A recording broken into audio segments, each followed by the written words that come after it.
Hi guys, this is Della. Welcome to another Provinciana Travel Diaries. For today's video, bibisitahin natin ang CEDAR. CEDAR stands for Center for Ecological Development and Recreation. Ito ay isang eco park located in Impalutaw, Impasugong, Bukidnon.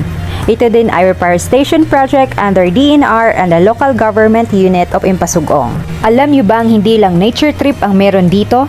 Dahil pwede din mag-food trip. Nandito ang Pondot Restaurant na nag-o-offer ng mga exotic menu.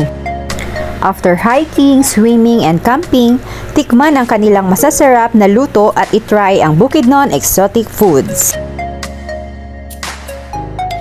Tara, samahan niyo ako at tikman natin ang kanilang exotic menu.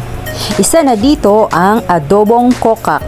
Yes, adobong kokak. Kasi pagkakainin mo ito, magiging kokak ka. Ito ay adobong frog. Meron din silang bulalo. Yan, ang sarap, 'di ba?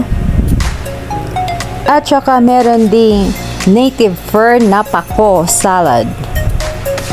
Marami pang iba-ibang exotic menu dito, guys. Kaya visit na sa CEDAR Pondot Restaurant. At teka, wait. Nandito din ang fried kokak. Yes, ang fried kokak o fried frog o baki sa Bisaya.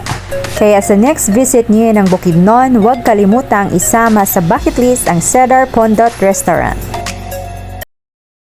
Thanks for watching! Please subscribe to our YouTube channel for another Provinciana Travel Diaries. See you!